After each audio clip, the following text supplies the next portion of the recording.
Hi everyone, welcome back to Psych Talk. Today we are going to talk about imposter syndrome.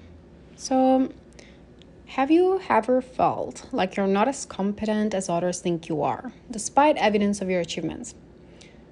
Well, that is imposter syndrome, and it can make you doubt your abilities, downplaying your successes, and fear being exposed as a fraud.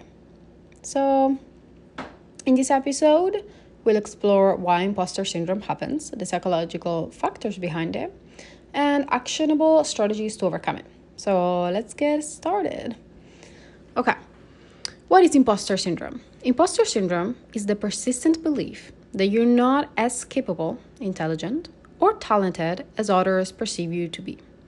It's accompanied by feelings of inadequacy, self doubt, and fear of failure, even in the face of evidence that you're doing very well. And obviously, it's not a formal diagnosis, but it's a common experience, and especially among high achievers. It was first identified in 1978 by psychologists Dr. Pauline Clance and Dr. Suzanne Imes. So, who experiences imposter syndrome? Imposter syndrome affects people across all demographics and professions. Some groups, however, may experience it more intensely, as I said before. High achievers, people who set high expectations for themselves, often feel they're falling short, even when they're succeeding. Students and academics. So, the competitive nature of education can amplify self doubt, especially in graduate programs or competitive fields. And marginalized groups, so individuals that are, underrepresented may feel additional pressure to prove themselves, fueling imposter syndrome. And then professionals in transition, so starting a new job, changing careers, or taking on a leadership role, obviously can trigger feelings of inadequacy. But what is the psychology behind it? So what is the psychology behind imposter syndrome? Well, one is perfectionism. Always perfectionism, right? Anyway, perfectionism. So imposter syndrome often stems from perfectionist tendencies.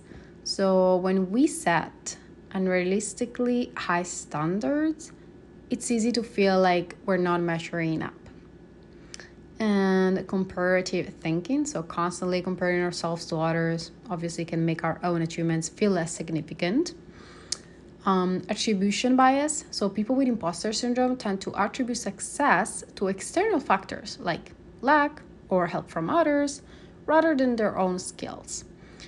And cultural expectations, for example, societal pressures to excel, and the fear of failure can exacerbate feelings of fraudulence, especially in, some Western cultures. What are the signs of imposter syndrome? Chronic self-doubt, so you constantly question your abilities and accomplishments. Fear of exposure, you worry about being quote-unquote found out as a fraud. Downplaying success, so you dismiss your achievements as luck or timing rather than your skills. Overworking, so you work excessively to compensate for perceived inadequacy. And also avoiding challenges, so you hesitate to take on new opportunities out of fear of failure. And how do we overcome imposter syndrome? So again, first of all, we have to acknowledge your feelings. So recognize when you're experiencing self-doubt and remind yourself that it's a very common experience. 2, reframe negative thoughts. So replace self-critical thoughts with positive affirmations. For example, instead of saying, I'm not good enough, try, I'm learning and I'm growing. Obviously, these at first seems so silly and I get it. But then over time, as you practice it, it literally become like in your subconscious. If you say every day, I'm learning and I'm growing, whatever you want to say to yourself that is, positive affirmations, if you repeat that to yourself every morning, maybe while you're taking a walk, while you're drinking your coffee, while you're going to work, while you're driving, just literally for like 5 minutes every day, it's going to, get into your subconscious and you actually are going to start to believe it. Okay, 3, track your achievements. So keep a journal of accomplishments, big or small, to remind yourself of your progress. And also talk about it. Share your feelings with trusted friends, mentors, or, colleagues, coworkers. And you're gonna be, you'll discover that others feel the same way. 5, focus on growth, not perfection.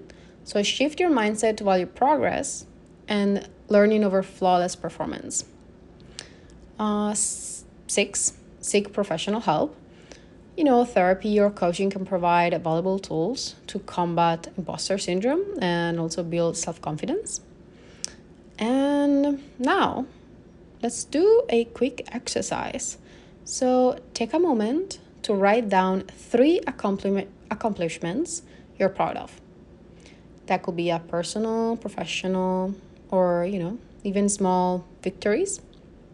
Now, read them back to yourself. Notice how they reflect your hard work, talent, and determination. And keep this list handy, for moments of self-doubt. And maybe even write those small accomplishments on post-its and, put it on the fridge or on certain mirrors in your house, etc. So that is the end of the episode. And I understand that imposter syndrome can be challenging sometimes. But again, if we acknowledge it first and then little by little work on it, we can overcome it. Thank you for listening.